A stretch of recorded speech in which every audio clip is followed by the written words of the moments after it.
Assalamualaikum warahmatullahi wabarakatuh. Assalamualaikum. Maaf Buya, saya hamba Allah ingin bertanya kepada Buya. Saya membaca koran yang isinya tentang seragam batik moderasi beragama.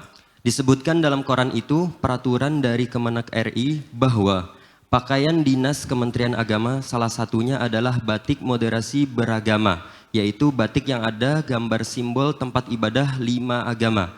Bagaimana hukumnya Buya jika pegawai Islam menggunakan batik yang ada simbol tempat ibadah agama lain? Bagaimana juga jika di bawah sholat? Mohon penjelasannya Buya. Terima kasih. Wassalamualaikum warahmatullahi wabarakatuh. Waalaikumsalam warahmatullahi wabarakatuh. Mohon izin. Bismillah. Terlepas dari siapa yang mencetuskan dan siapa yang memprakarsai ya, kami akan beri rambu-rambu dalam beragama. Agama itu kuat, harus kita pegang. Artinya kita harus punya prinsip di dalam beragama. Ini kami sampaikan kepada saudara-saudara dari kaum Kristiani, Buddhis dan yang lainnya. Agama itu ada prinsip. Kalau orang tidak punya prinsip, tidak beragama. Nah, khususnya kita sebagai kaum muslimin harus yakin betul agama kita agama yang memperhatikan agama lain.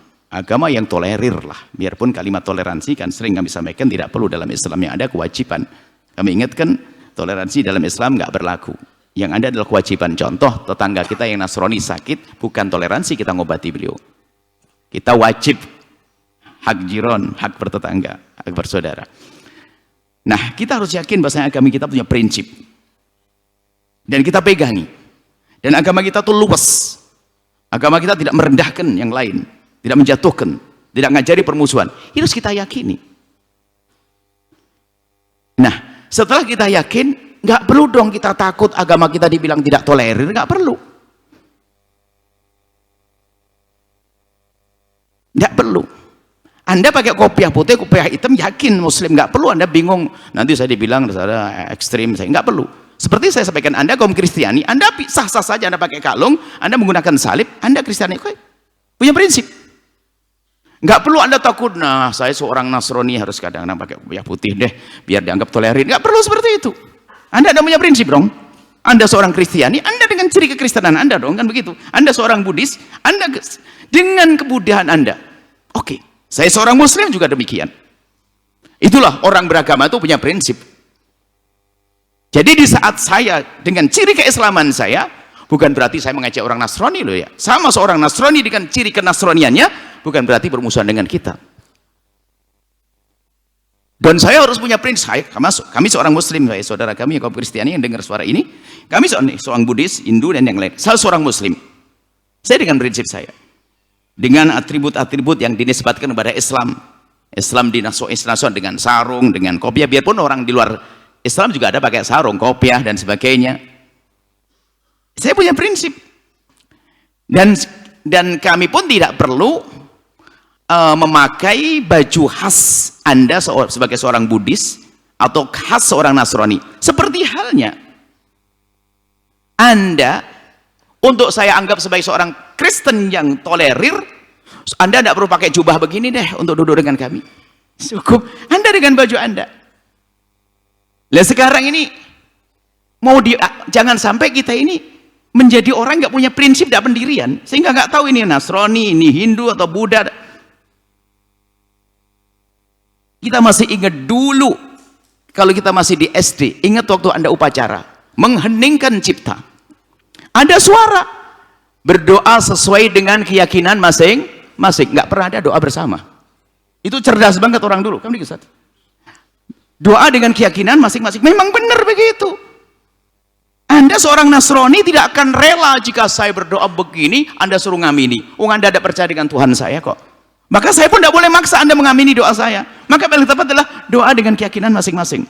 Tapi mulai ada pergerakan doa bersama. Itu waktu mengajak doa bersama, doa bareng-bareng itu orang di luar Islam pun juga belum tentu mau mengamini doanya orang Muslim. Orang Hindu belum tentu mengamini. Ini sebetulnya ini kita pengen, apa sih yang kita inginkan di negeri ini? Kembali kepada masa keindahan Islam.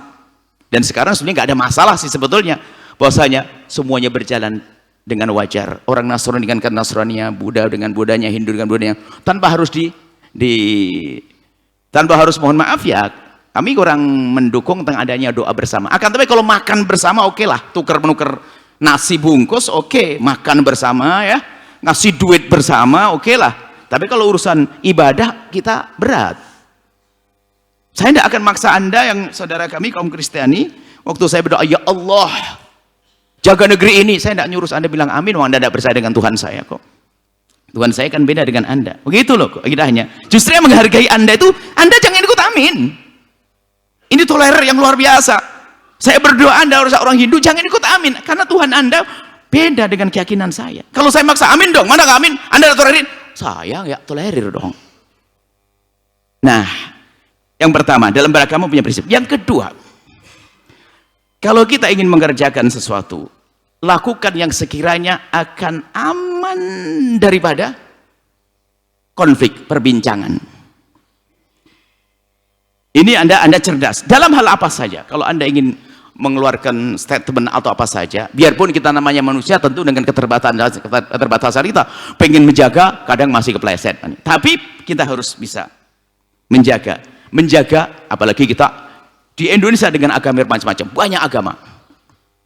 Kalau saya sebagai seorang, apa saja deh,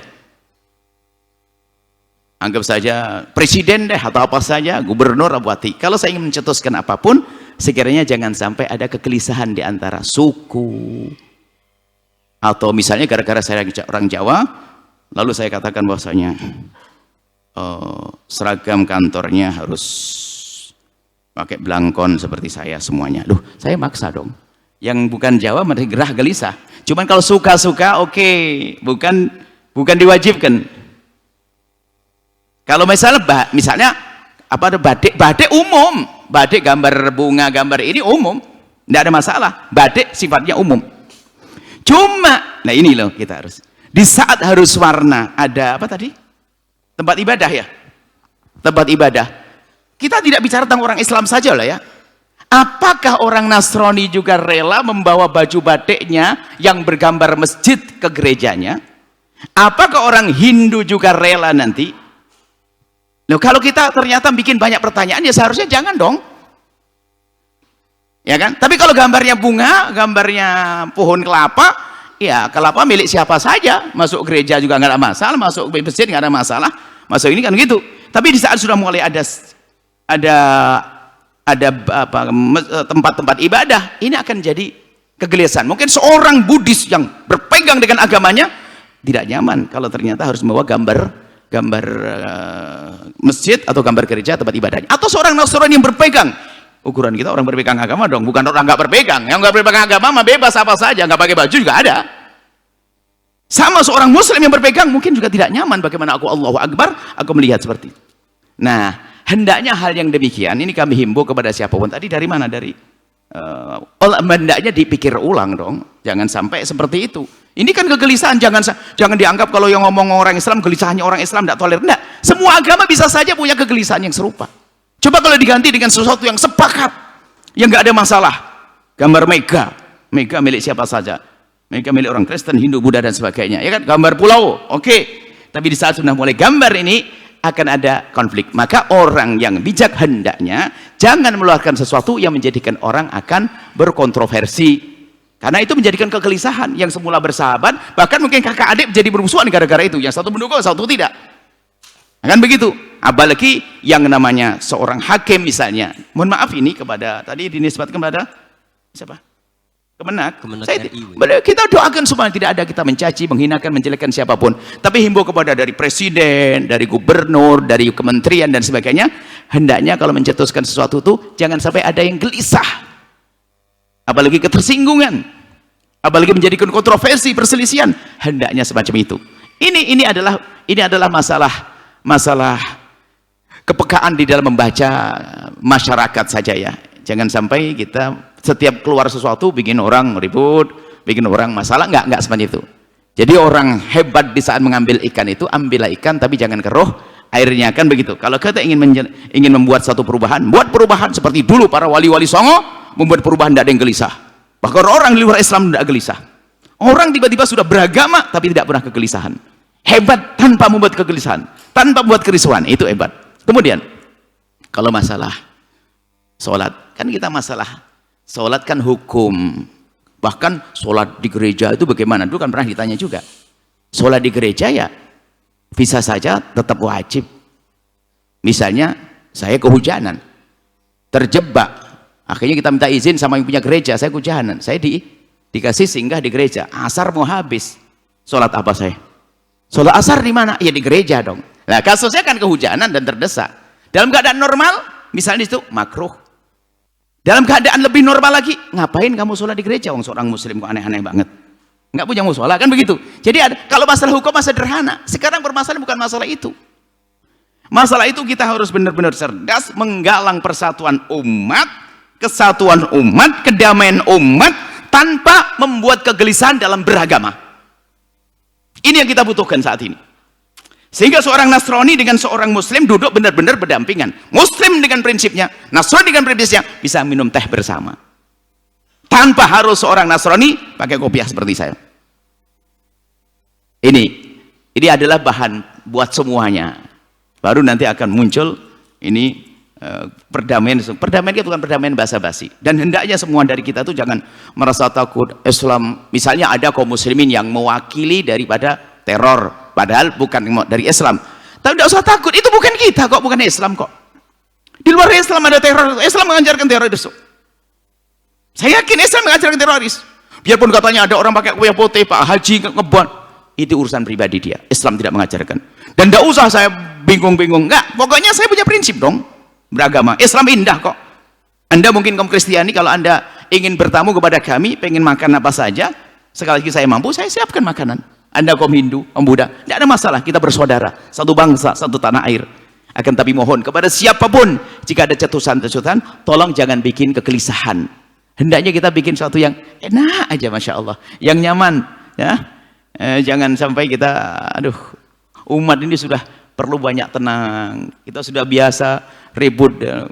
Dari sekarang pun aromanya belum bau-bau perselisihan belum ada 01, 02. Padahal pejabatnya sudah pada besanan. Ini kita yang di bawah kadang masih berantem, kan gitu ya. Kita sudah biasa dengan permusuhan, sudahlah selesai. Kita perlu keindahan yang sesungguhnya. Mohon maaf kalau tadi dinisbatkan kepada Kemenak, kami tetap husnudzon kepada siapapun dari hamba-hamba Allah di saat ingin mencetuskan adalah mungkin bab ijtihad. Akan tapi kita harus tahu bahasanya ijtihad bisa saja ijtihad yang benar, ijtihad yang salah, dan yang kami sampaikan ijtihad dan ketahuilah ini bahasa cinta kami. Dimulai dari kali Kemenak, harapan kami adalah Kemenak adalah dicintai oleh umat. Kemudian presiden dicintai oleh umat, gubernur dicintai oleh umat, membuat kedamaian. Tujuan kita itu. Biarpun setelah itu saya ketemu Pak Presiden atau tidak, nggak penting. Apa saya ketemu Pak Gubernur, nggak penting. Saya ketemu, nggak penting. Yang penting kita sama damai-damai. Kalau kita sama Muslim, kita ketemu di surga. Yang agama beda, mereka punya keyakinan yang berbeda. Tapi ingat, tidak boleh bermusuhan. Ingat, mohon kepada siapapun. Jika Anda punya keputusan-keputusan, hendaknya Anda upayakan agar tidak mengundang kontroversi. Mungkin Anda bertanya, lah Buya ngomong begini mengundang kontroversi. Nah itulah kelemahan saya. Kalau memang ternyata omongan kami mengundang kontroversi, itu murni saya manusia yang masih punya kekurangan. Semoga Allah menjadikan kita hamba yang saling mencintai karena Allah. Anda, kaum Buddhis, Hinduis, Kristiani, kita satu bangsa. Ayo kita berdamai. Anda dengan prinsip Anda makmurkan gereja Anda, makmurkan pura Anda, makmurkan dengan cara tanpa harus menyakiti agama lain. Indah, selesai, nggak ada masalah.